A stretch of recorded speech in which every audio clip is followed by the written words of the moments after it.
Hello,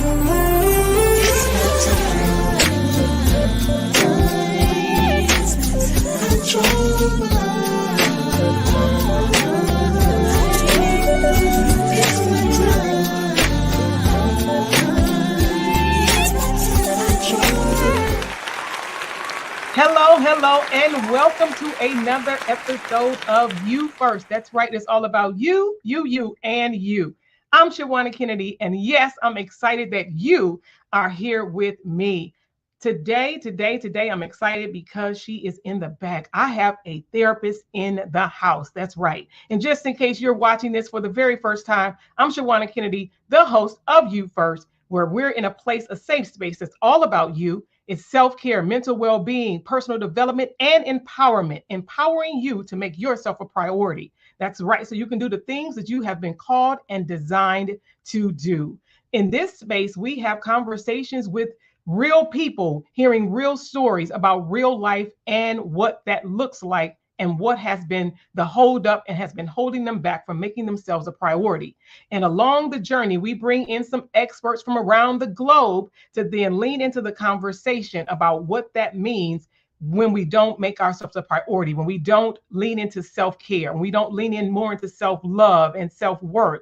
And in this case, she's not a stranger to coming to Self First for being a part of this You First conversation. It's none other than Jackie Smith. She is a licensed professional counselor and someone that I have been able to know and have. Look, she's one of my people that I've known for decades. And this young lady is no short of knowledge and information. She is currently serving as a licensed professional for the Phoenix Children's Hospital. And we're going to get into the conversation because today is a mighty conversation about the front line of pediatric mental health. So if you have a child or you're an aunt, an uncle, someone, we're going to be talking about the children, but then we're going to pull in what that means for us as adults. Because mental health, I'm an advocate for it, and I have someone who is here and who can give us more insight into what that looks like. So I'm going to get out of the way. I'm going to bring to the platform because she is a leader in her community and she does all kinds of things to advocate and to be an activist for this cause of mental health. So without further ado, I present to some and introduce to others, none other than the lady in the form of Miss Jacqueline Smith. Welcome, welcome, welcome. Thank you. Yay, I'm excited to have you here.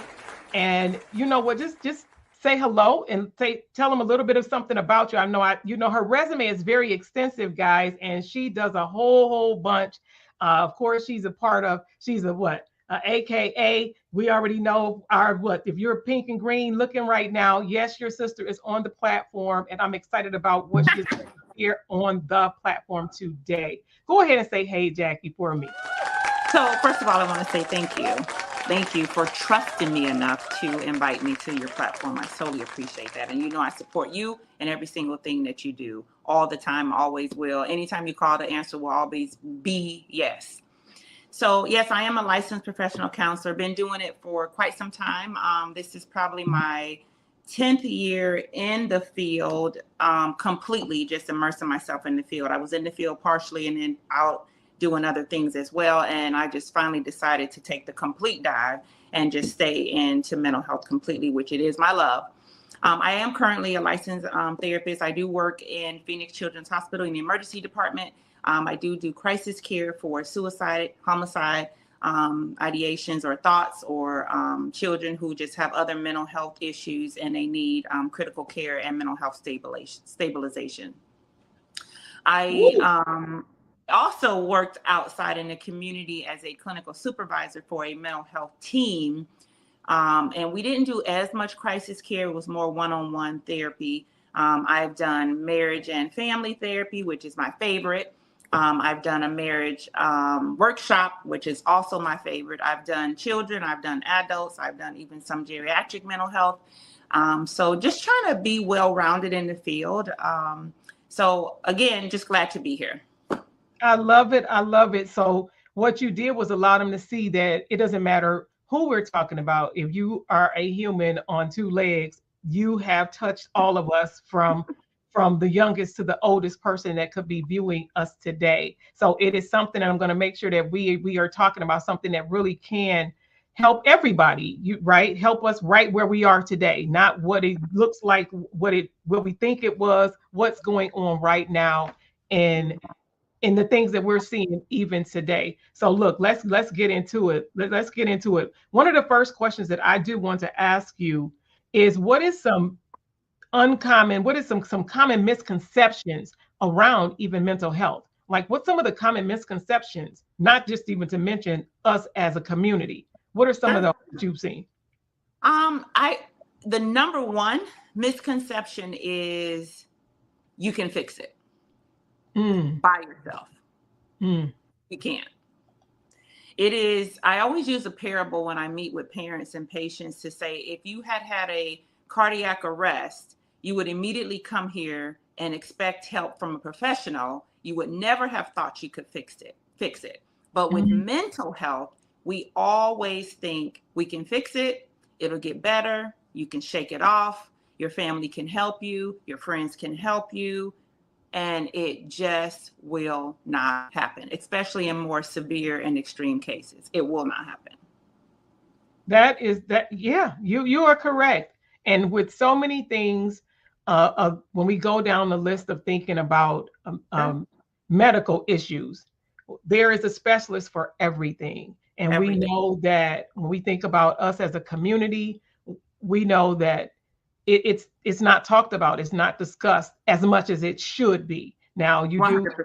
Yeah, it's not discussed as much as it should be. And I'm glad that you're one of the people who is, raising your voice and lifting your voice in the community to, again, express and to make sure people understand, get the help you need. Get 100%. The help you need. I'm all about even having the self-talk conversation. But for some, and in some cases, that is not enough. Some of the things that we do, I'm an advocate for writing it down, for journaling, and as ways of expression to express ourselves. But sometimes that is not enough. From time to time, we need to incorporate someone as such as yourself to go deeper. You said, one of the things you did say, you said, was to take a deeper dive.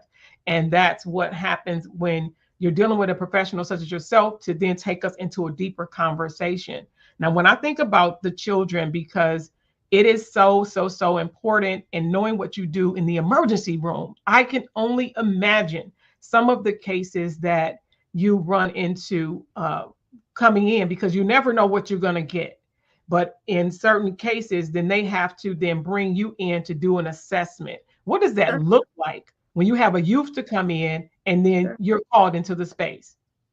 So typically what will happen is sometimes we get advance notice, sometimes we don't. Sometimes it's so critical that they just literally show up via ambulance. And then there are cases where, they'll walk into the actual hospital lobby, just like you would any other situation.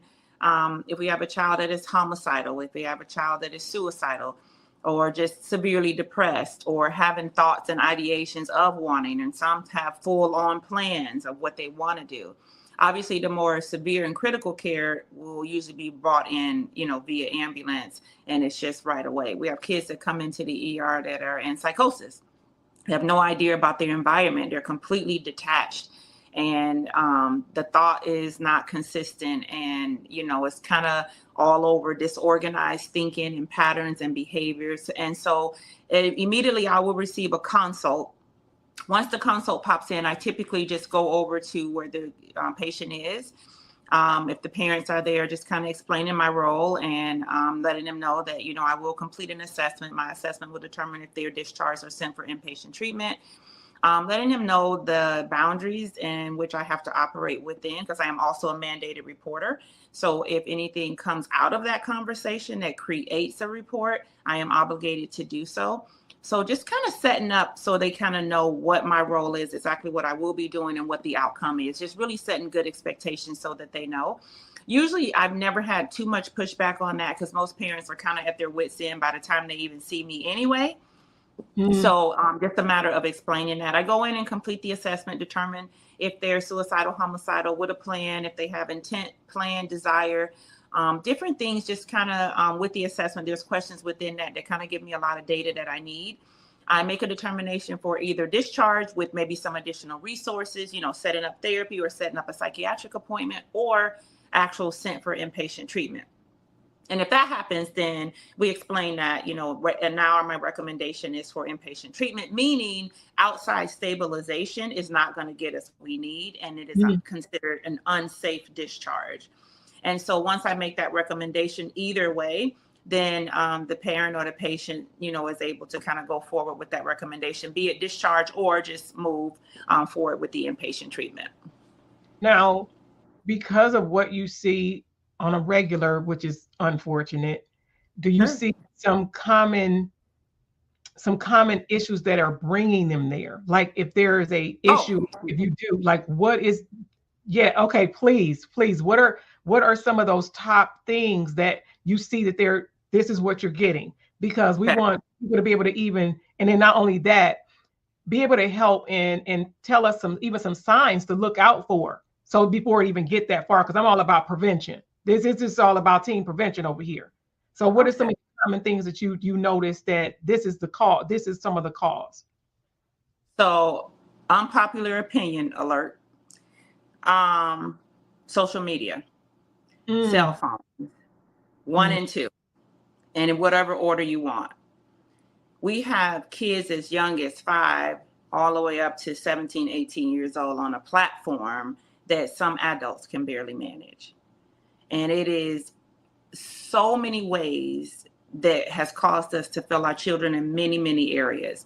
Social media, while it can be the greatest tool, it can also be the most dangerous tool. Yeah. And so we need to really make sure when our children are on it, we're on it with them. We're walking them through, healthy guidelines, healthy boundaries, healthy conversations, appropriate conduct, appropriate behavior. Those are the things that I think need to happen. And unfortunately, it didn't. And I think it's not so much that we got bad parents. It has nothing to do with that. It's just, it was an afterthought. Yeah. We gave them a device. We said, hey, go ahead. Things look good. And then I think it has occurred to us down the road, some years into this social media, worldwide word journey or internet journey, whatever you want to call it. I think we've now seen and are continuing to see what the effects are. We had COVID and we were basically locked down for like 2.5 years. And we're seeing the impact of our children's social behavior from just 3 years. So imagine the impact that I'm seeing, and anybody in the mental health field is seeing from social media, internet exposure, cell phone access constantly for the last 10 years. And it is something I have never seen before in my career. It is ongoing. It seems that the children are having a very, very difficult time. It impacts their self-esteem directly with a hard punch. Some punches they can't even overcome. Things happen in schools every day. Everything's being recorded. Everything you do is recorded. Children are taking any inappropriate photos. They're sexting at an underage. They're sending it out to other children. We had a child here at a neighboring high school that had a situation very similar to that. Someone sent out inappropriate photos and she killed herself, right? And so we have to be very, very conscious of what our children are doing online. And I cannot say that long and strong enough. Wow. Yeah, it's needed. So check your kids. And if you have a child that you don't know the passcode, then there is no phone in my house I can't get into. Not one. And I say that because I've even had parents say, I don't have their password. Well, more than likely you're paying for the phone. You need the password. It isn't about me looking around and, violating privacy. It isn't about that. It is about making sure not so much that my kids are behaving appropriately, that other people are behaving appropriately with my children. Right. Because they don't know what we already know. So they have to learn it. And I don't want them learning it on my watch. So the best thing for us to do is to make sure those platforms are safe. Make sure that we're on it. Make sure we can key into it. Make sure we can see it. Shawanna nailed it, killed it, threw it out the park. You have to know their passwords. They should never own any device that you do not have the ability to get into.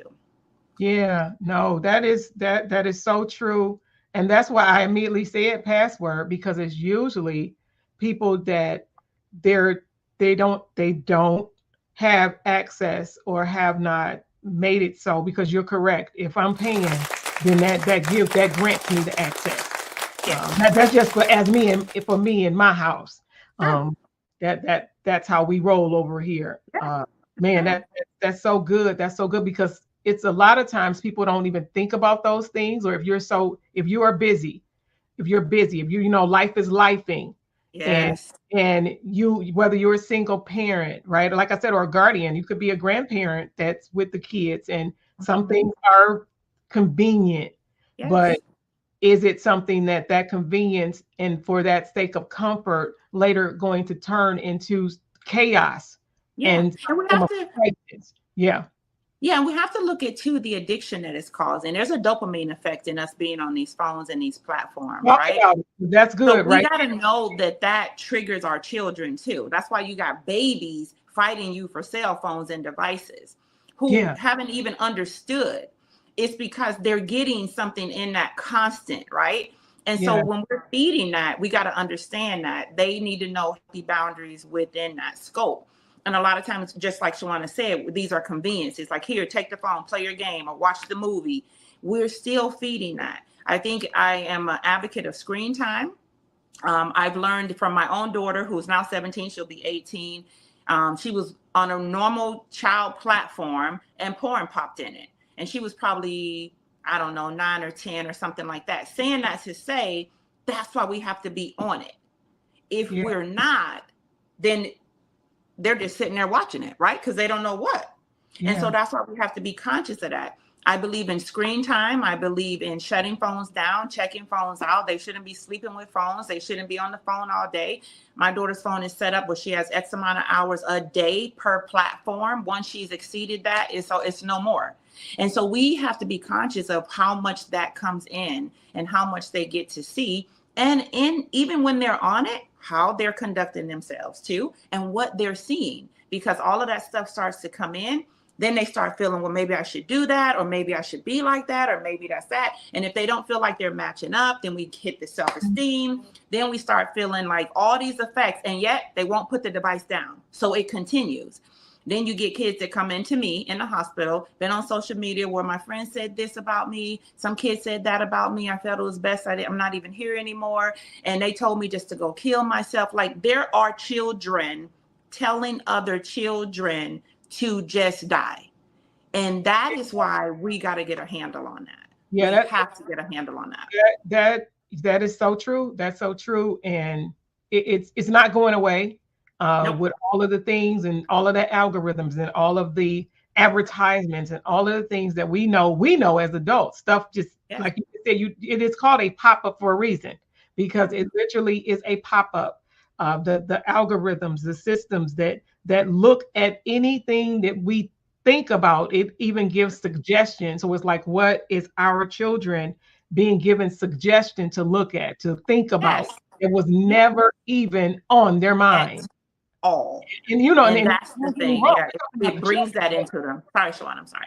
No, I'm just saying, but it makes you think about what's even happening to us as adults. We see pop-ups, we get them. Yes.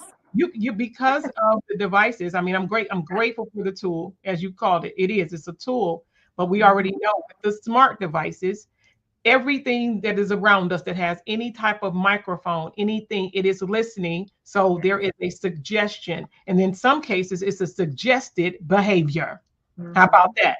So you know 100. what? Thinking about that, I know one of the things that you're an advocate for cognitive behavior approaches. I need you Oh, to yeah. talk to me a little bit about what that, when I think about that Sure. cognitive behavior approach, what that means, right? In case someone doesn't know, and then Sure. give us some things to think about, some tools, something around that. What's that about? So, CBT, cognitive behavioral therapy, my jam, my favorite. And I think the reason I resonate with it so well as a clinician is because it is so basic logic to me that I can, convey that over to a patient, a client, any day of the week. So if you, for example, if you have a person that's just always angry, always just in a bad mood, every time someone says to them, they're just snapping, I don't care what people say about me, blah, blah. So now I'm saying, okay, well, talk to me about where this comes from. Yeah. So if they say, well, I don't know, I'm just like that, I don't want nobody to, okay, well, we got to go diving deeper because we need to understand why you're saying that. So now I understand with their thought process, well, I don't want people talking to me like that. Okay, well, that sounds logical to layman ears, right? But in my ears, I'm like, yeah, but why do you feel like people are talking to you that way? So now I need to get into the thought behind the behavior. Once I identify the thought behind the behavior, then we can change the thought, ultimately changing the behavior. So if I find out, well, I was bullied for 3 years when I was in elementary school, and so now I got an idea of like, I'm just going to get everybody before they get me. Boom. Now we got it, right? Now we know where we are. So let's change that thought process. No one's after you. You're no longer being bullied, no longer to stay in crisis mode. You can now go to thriving, right? Those are different sets of skills. You don't use them interchangeably either. But a lot of times, because we've not healed properly, we are still using survival skills, although we're thriving, right? So we have to be able to change those two things out. But a lot of times we keep those tools because they've worked for us for so long and we're still using them. And then you get people that are healthy around you like, hey, like, did I do something? No, they're still using the wrong skills, right? And so you have to heal to know when to change those out. So that's why I love CBT so much, because once we can get to the core, identify how you got here, the thoughts that go behind that, we change the thoughts, we change the behavior. We're well into our healing journey. I promise you. I love it. I love it. I love it because it is. And you said, talking about the skills and understanding. I mean, you already know I'm a mom, and it's having a conversation with whomever I'm talking to, or just people that you care about and care to communicate with. Even with yourself. Let's talk about you. Remember, because this is you first. It's all about you. And it's when we go to thinking about some of the stuff that we think about, we really need to, and maybe you can even elaborate on this. When we think about us, so you're watching, you're looking, you're listening. When we think about some of those things and some of those thoughts, because we know we get dozens, hundreds of thoughts throughout the day. It's so many minutes. I don't even know. It's so many thoughts that just pop in our head from all over the place. But we have to say, and especially if it's something that you know that is not uplifting or empowering, it's like, we have to pause. I know for me, I pause and say, where did that come from? Yeah. Like, what is that? I'm okay with asking myself some questions, having the uncomfortable conversation with myself first, and saying, where did this come from? What is making me feel this way? So that I am able to give myself an answer to what that looks like, to see if there is even some more work around that. So let's talk to the mama, the pop, the auntie, the uncle, someone listening to even let's talk about the thought. You were talking about the behavior and getting underneath, let's get into the root of some of these thoughts, to dig into that. Let's help the viewer today. What does that look like? So talk about some of that thought and what we need to do, some steps to just say, if this is you're looking and you're listening, you're saying, I don't even know where this is coming from. Yes. If you can help them for a moment. So the first most immature thing, and I'm saying that to say even an amateur could do it, and I'm just give basics. The first thing is to identify it, and then, just as you said, what does this remind me of? Because then it's going to help you. Hence the reason I was saying that example. Of course, a client I had many moons ago, and it's like, what does this remind you of? So when you behave that way, what does this remind you of? And well, it just gives me the same feeling of when I was bullied. Okay, now we're getting it. So to Shawanna's point, if you get that feeling and you're like, why did I get that thought? And why am I doing that? What does this remind me of? So many moons ago, when I wasn't healthy and I wasn't a clinician, I dated, and I would be dating and I'm just like, stay, right?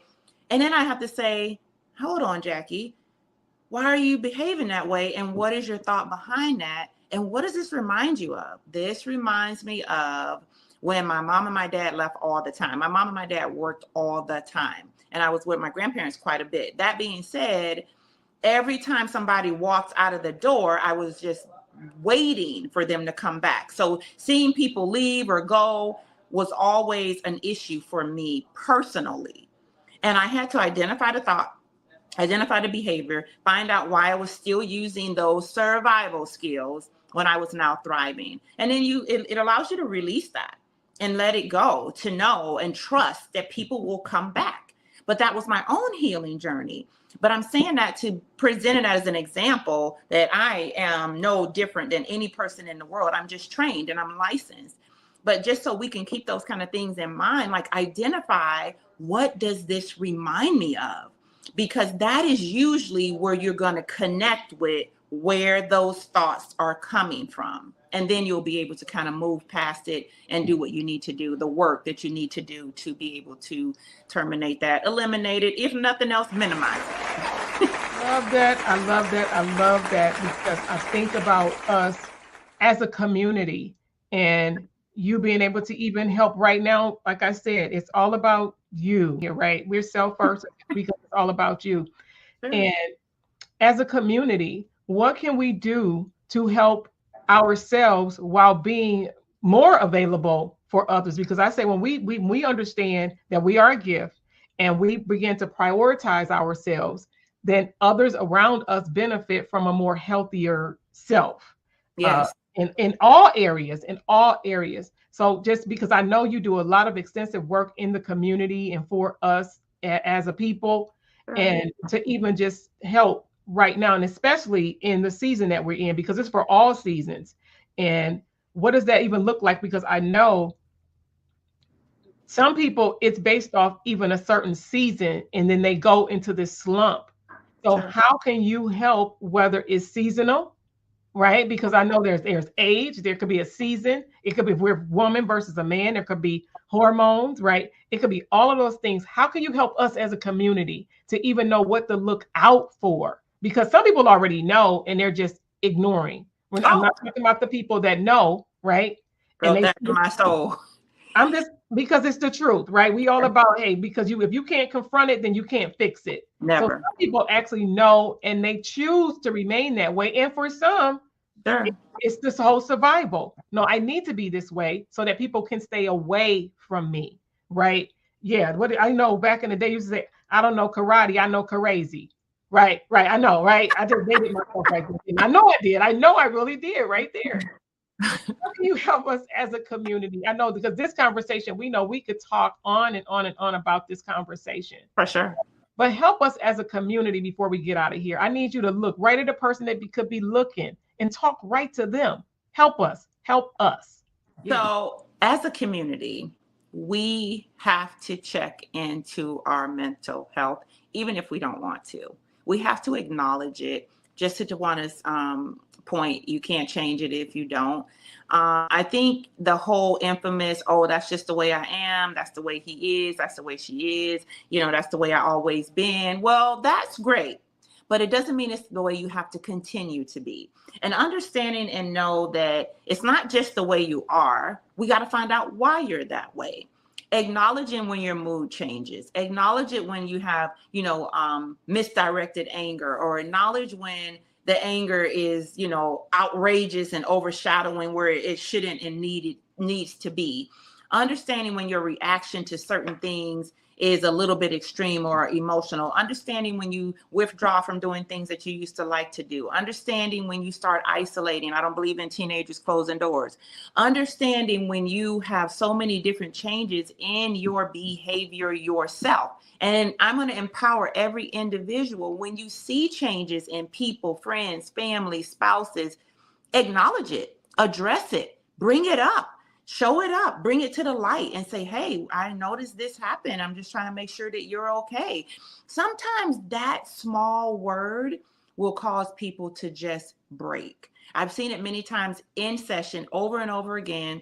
I sit down and I say, hey, tell me what's going on. Like, I noticed some changes. You canceled 2 appointments and now boom, right? Because now somebody's tapping in. Otherwise, they put on the face, send their representative out into the world, and they go to work to be a mom, to be a spouse, they're a sibling or whatever it is. They fix dinner, go to work, drive home, go to the grocery store. They're doing their jams, right? but it's not even being tapped into. And sometimes just somebody stopping and saying, hey, what's going on? Are you okay? And great. If you are, boom, great. They checked it. But if you're not, now they've addressed it and identified it. Another thing in tapping into that, Shawanna, I like to be very clear with children. So this is for parents with children. Children often, because their hearts are so sensitive, they're still learning and growing. They will often say to me, well, I was trying to help my friend.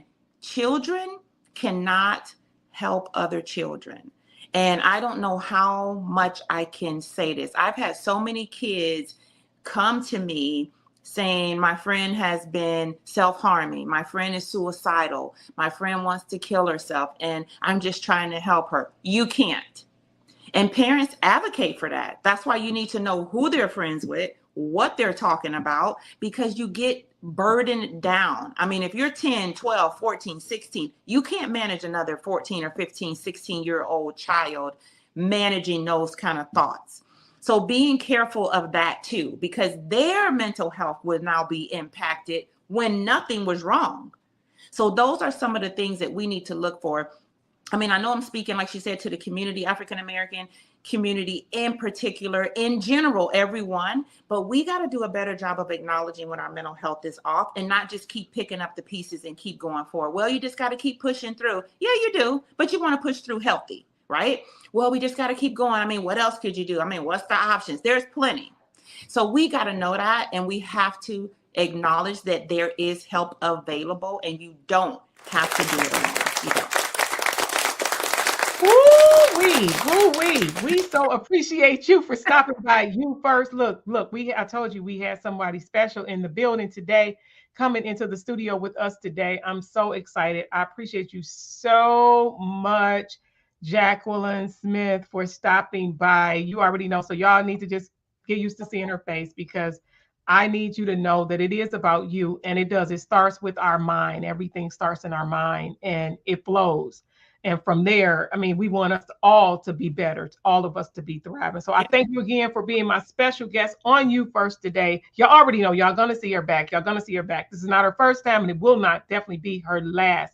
So thank you for joining me today. Don't you go nowhere.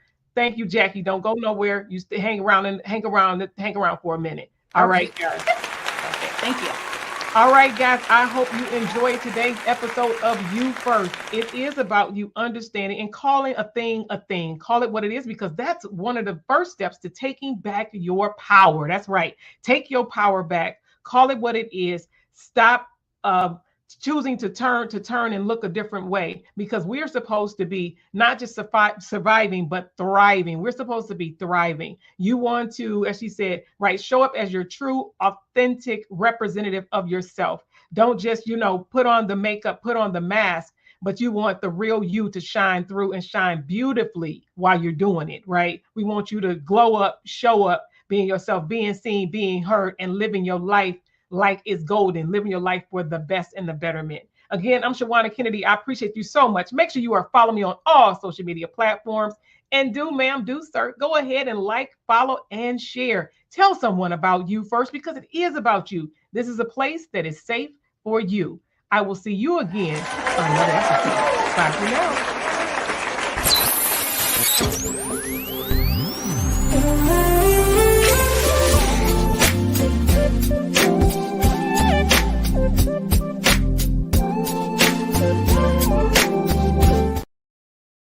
This episode is brought to you by Kennedy Media, your ultimate partner in content creation, video recording, and digital marketing. Be seen, be heard, and increase visibility in your business. Contact us today at KennedyMediaLLC.com, KennedyMediaLLC.com, and unlock your brand's full potential.